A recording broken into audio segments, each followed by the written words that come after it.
So someone asked this question, and I love trivia like this, and I love questions like this. What does the D stand for in D-Day? Do you know, Bell, what the D stands for? I just thought it was like the slang way of saying the day. The D actually, you're almost exactly right. The D stands for day. The D stands for day.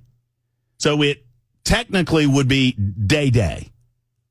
So, well, in all the subterfuge and the coding, they never used the words D-Day, though, did they? No. Well, I don't know that they used D-Day, but they used D-4. Oh, gotcha. D+4.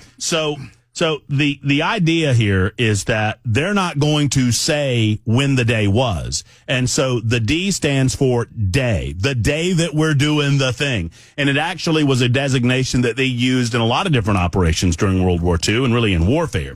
So the D stands for the day that we're doing the thing. And so if it's D-8, that means we're 8 days away from the day. D-8, D-7, D-6, D-5, D-4. And so on the day, you could probably say D0, but they said D-Day. Today's the day. And then in the days following the beginning of the operation, it was D+1, D+2, D+3, D+4, D+5. That's the way they designated progress, etc. It was the day of days to begin the operation. With that in mind, every year we present to you Ronald Wilson Reagan, the finest president that we've ever had. And I know some of you might believe that that's Donald Trump, but I'll still stick with Reagan. So far, Trump's got 4 more years to get up there, too. Delivering remarks on the 40th anniversary of June 6th, 1944. Here's our 40th president. We're here to mark that day in history when the Allied armies joined in battle to reclaim this continent to liberty. For 4 long years, much of Europe had been under a terrible shadow. Free nations had fallen. Jews cried out in the camps. Millions cried out for liberation. Europe was enslaved and the world prayed for its rescue. Here in Normandy, the rescue began.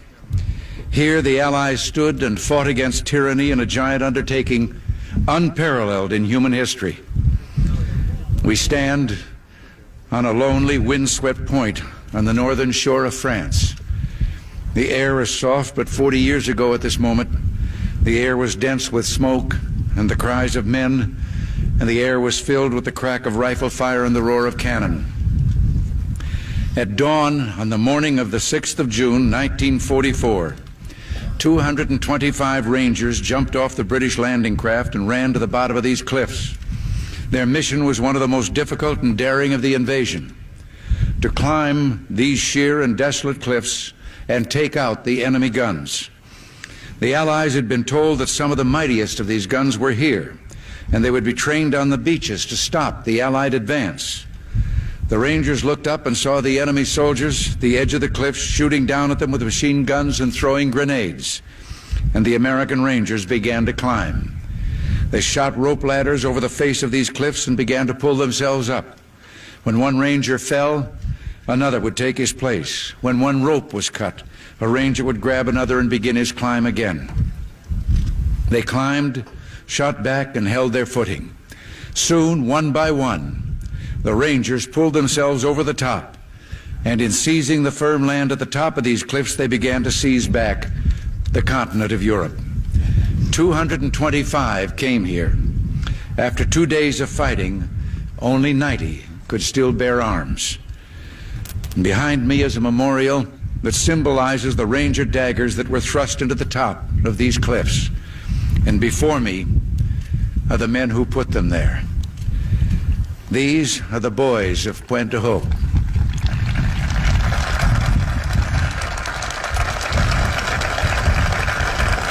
These are the men who took the cliffs. These are the champions who helped free a continent. And these are the heroes who helped end a war.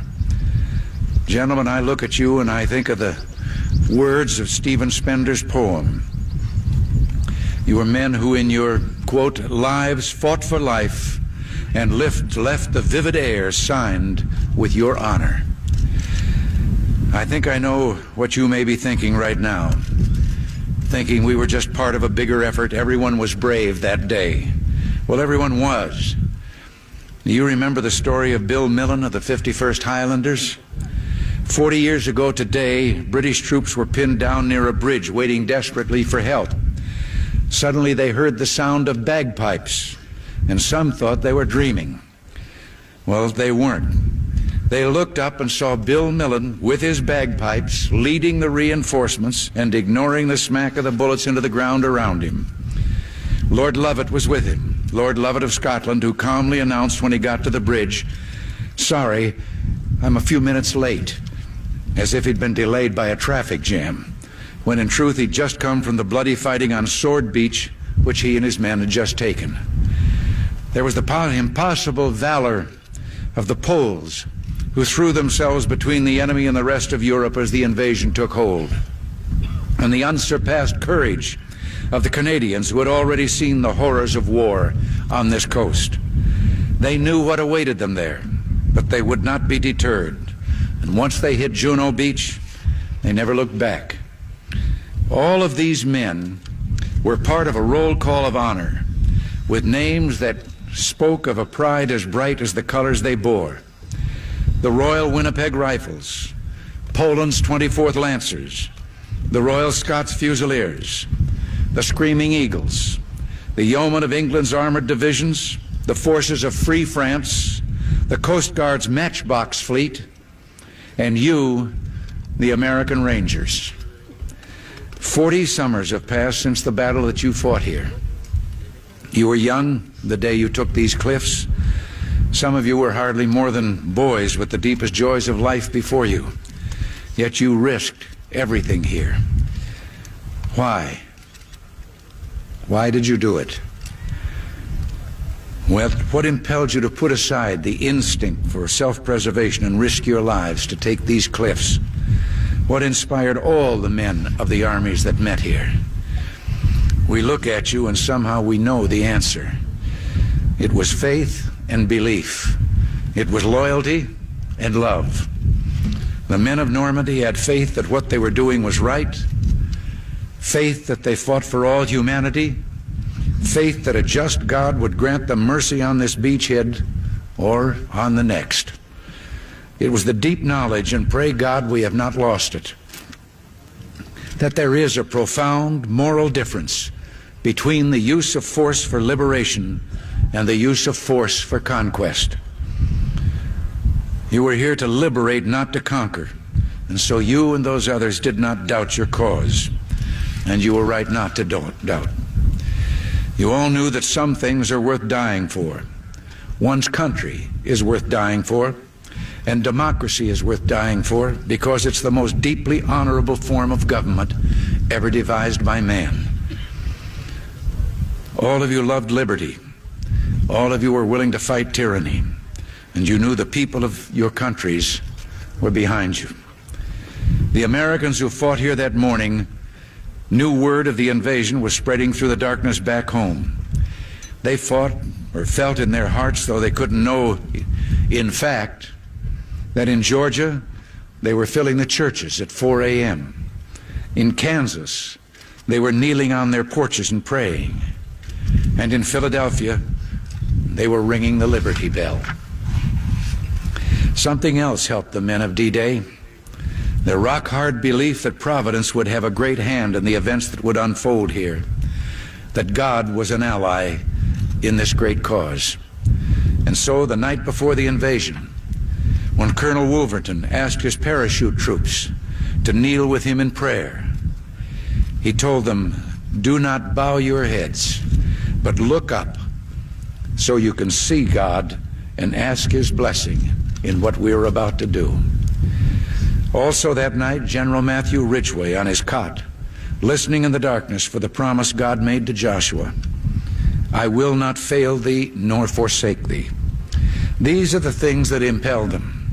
These are the things that shaped the unity of the Allies. When the war was over, there were lives to be rebuilt and governments to be returned to the people. There were nations to be reborn. Above all, there was a new peace to be assured. These were huge and daunting tasks, but the Allies summoned strength from the faith, belief, loyalty, and love of those who fell here. They rebuilt a new Europe together. There was first a great reconciliation among those who had been enemies, all of whom had suffered so greatly.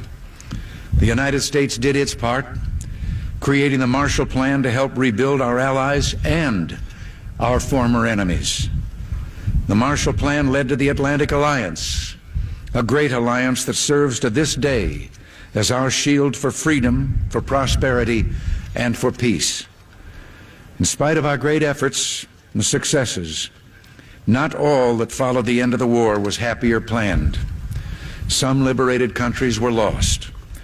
The great sadness of this loss echoes down to our own time in the streets of Warsaw, Prague, and East Berlin. The Soviet troops that came to the center of this continent did not leave when peace came. They're still there, uninvited, unwanted, unyielding, almost 40 years after the war. Because of this, Allied forces still stand on this continent. Today, as 40 years ago, our armies are here for only one purpose: to protect and defend democracy. The only territories we hold are memorials like this one and graveyards where our heroes rest. We in America have learned bitter lessons from 2 world wars. It is better to be here ready to protect the peace than to take blind shelter across the sea, rushing to respond only after freedom is lost. We've learned that isolationism never was and never will be an acceptable response to tyrannical governments with an expansionist intent. But we try always to be prepared for peace, prepared to deter aggression, prepared to negotiate the reduction of arms, and yes, prepared to reach out again in the spirit of reconciliation. In truth, there is no reconciliation we would welcome more than a reconciliation with the Soviet Union, so together we can lessen the risks of war now and forever. It's fitting to remember here the great losses also suffered by the Russian people during World War II. 20 million perished, a terrible price that testifies to all the world the necessity of ending war. I tell you from my heart that we in the United States do not want war. We want to wipe from the face of the earth the terrible weapons that man now has in his hands. And I tell you, we're ready to seize that beachhead. We look for some sign from the Soviet Union that they are willing to move forward, that they share our desire and love for peace, and that they will give up the ways of conquest. There must be a changing there that will allow us to turn our hope into action. We will pray forever that someday that changing will come. But for now, particularly today, it is good and fitting to renew our commitment to each other, to our freedom, and to the alliance that protects it. We're bound today by what bound us 40 years ago, the same loyalties, traditions, and beliefs. We're bound by reality. The strength of America's allies is vital to the United States, and the American security guarantee is essential to the continued freedom of Europe's democracies. We were with you then, we're with you now. Your hopes are our hopes, and your destiny is our destiny.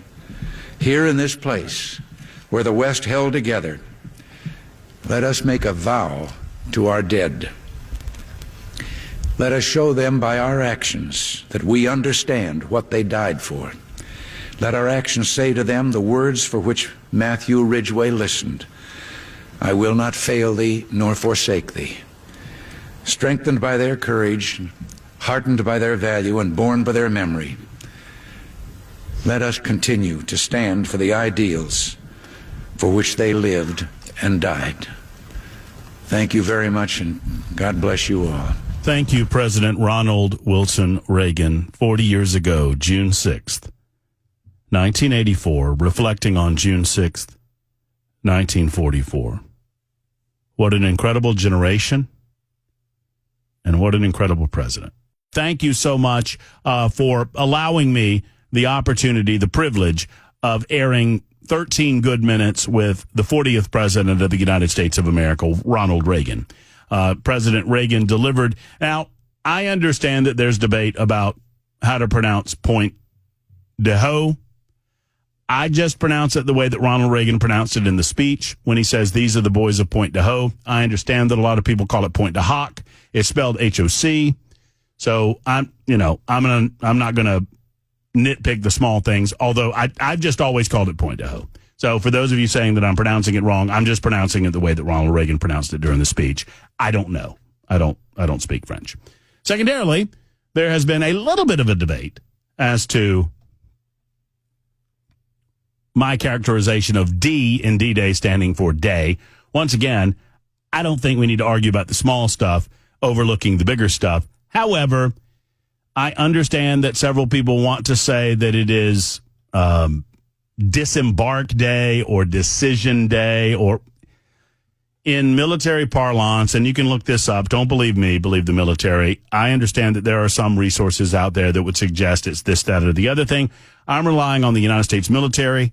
I'm relying on contemporaneous reports that indicated that the D stood for day, H stood for hour, and you had D minus and D plus in terms of the day that you were going to do a certain thing. You obviously did not want to communicate the day that was, because that communique could get into enemy hands. And so the D in D-Day stood for day.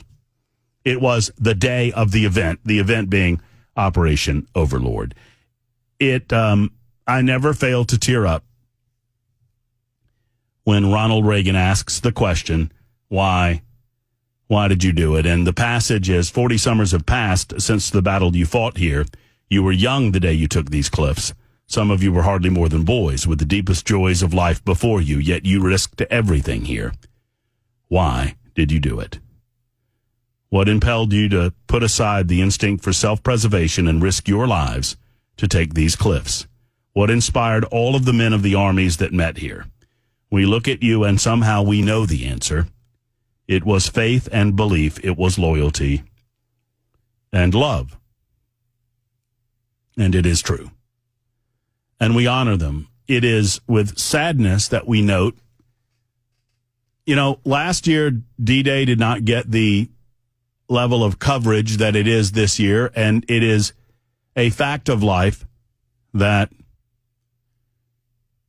once certain moments in time are commemorated and are remembered, some of them in a positive way, like the liberation, as deadly as the day was, like the liberation of a continent of Europe, and others not so positive, like September 11th is a good example. And for the first while after September 11th, it's all we talked about on September 11th. I remember I was in Montgomery, Alabama on September 11th, 2001.